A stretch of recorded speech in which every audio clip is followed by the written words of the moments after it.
Halo teman tubuh, selamat datang di ruang aman kita, podcast Tubuh Bicara. Sini, mendekat sedikit. Saya mau tanya sesuatu yang jujur. Pernah nggak sih kalian ngerasa, meskipun kalian tidur di ranjang yang sama dengan pasangan, tapi rasanya ada jarak ribuan kilometer di antara kalian? Kalian saling bersentuhan, tapi jiwanya nggak ketemu. Hari ini, Dr. Ayunda mau bedah satu topik yang sering banget dianggap sepele. Padahal, ini adalah pondasi dari segala keretakan. Komunikasi emosional. Kita nggak akan bicara soal, kamu sudah bayar tagihan belum? Tapi kita akan bicara soal kenapa rumah tangga bisa terasa seperti penjara yang sangat sepi. Kisah nyata. Drama di balik meja makan, Sita dan Bimo. Saya punya teman sekaligus pasien, kita sebut saja namanya Sita. Sita ini wanita yang cerdas, manajer di sebuah perusahaan besar. Tapi, kalau sudah sampai rumah, dia merasa kecil dan tak terlihat. Suatu sore, Sita pulang dengan bahu yang merosot. Dia baru saja melewati hari yang sangat melelahkan di kantor. Di ruang tamu, suaminya, Bimo, lagi asyik banget scrolling HP. Sita duduk di sebelah Bimo, menghela nafas panjang, yang sebenarnya adalah kode, lalu bilang pelan, "Mas, tadi di kantor aku ada konflik sama bos. Kepalaku sampai mau pecah rasanya." Nah, bagian ini yang paling menarik. Kalian mungkin gak akan nyangka betapa krusialnya 5 detik setelah kalimat itu diucapkan. Teman tubuh, coba bayangkan Sita, seorang profesional muda yang baru pulang kerja dengan wajah kusut. Dia menghampiri Bimo, suaminya yang sedang asik dengan ponselnya. Sita bilang, "Mas, hari ini capek banget. Bosku ngibahin aku."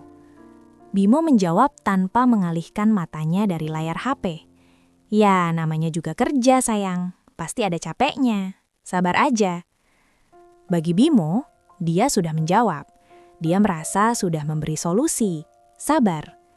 Tapi bagi Sita, detik itu juga, ada satu benang halus di hatinya yang putus.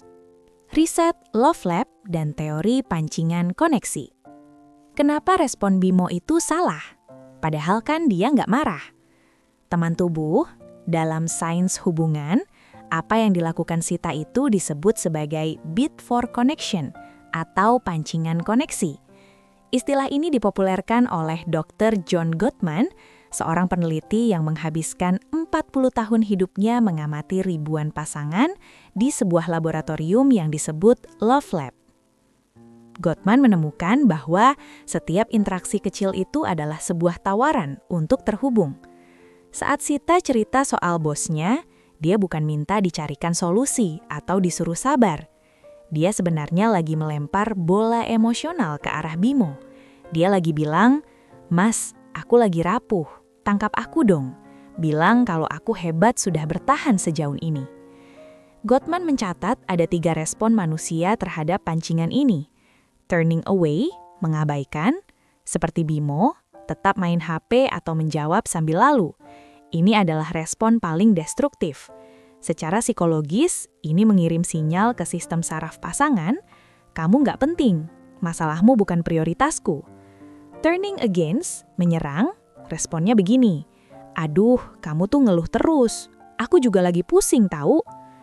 Ini membangun tembok pertahanan instan. Turning towards, menyambut, ini yang jarang tapi sakti. Bimo harusnya menaruh HP-nya, menoleh sepenuhnya, menatap mata Sita, dan mungkin sekadar memegang tangannya sambil bilang, "Ya ampun, pasti berat banget ya hari ini. Sini, cerita sama aku." Gottman's Institute bilang ada namanya bid for connection. Itu kayak santaran kecil, tanda-tanda kecil kita yang minta perhatian dari pasangan. Dan menariknya, penelitian itu nunjukin bahwa pasangan yang langgeng ternyata menyambut pancingan pasangan mereka sebanyak 86% dari waktu yang ada. Sedangkan pasangan yang bercerai, mereka hanya melakukannya sebanyak 33% saja. Hanya dengan menoleh, teman tubuh, sesederhana itu cara menjaga nyawa pernikahan kita. Mungkin kalian mikir, "Ah, Dokter Ayunda lebay, masa cuma nggak noleh aja jadi masalah?" Eits, dengerin dulu. Secara medis, ketika seseorang merasa diabaikan secara emosional terus-menerus oleh orang yang paling dicintainya, tubuhnya akan masuk ke mode chronic stress. Hormon kortisol akan naik. Kalau kortisol naik terus, apa dampaknya? Imun tubuh menurun, kalian jadi gampang sakit, sering migrain, bahkan bagi laki-laki, stres karena hubungan yang dingin bisa menurunkan kadar testosteron dan memicu disfungsi ereksi. Tuh kan, ujung-ujungnya keranjang juga. Jadi jangan heran kalau suami istri yang komunikasinya buruk, ibadah malamnya juga biasanya hambar. Karena tubuh kita itu jujur banget. Otak nggak akan kasih izin organ intim untuk bahagia kalau hati merasa nggak aman. Secara spiritual, pernikahan kita sebenarnya adalah cermin. Kadang kita malas menoleh ke pasangan kita.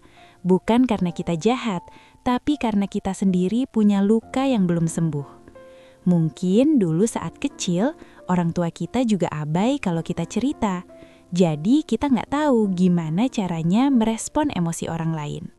Kita terjebak dalam negative sentiment override. Kondisi di mana kacamata kita sudah keruh. Apapun yang dilakukan pasangan, kita anggap serangan. Pasangan kasih saran, kita anggap menggurui.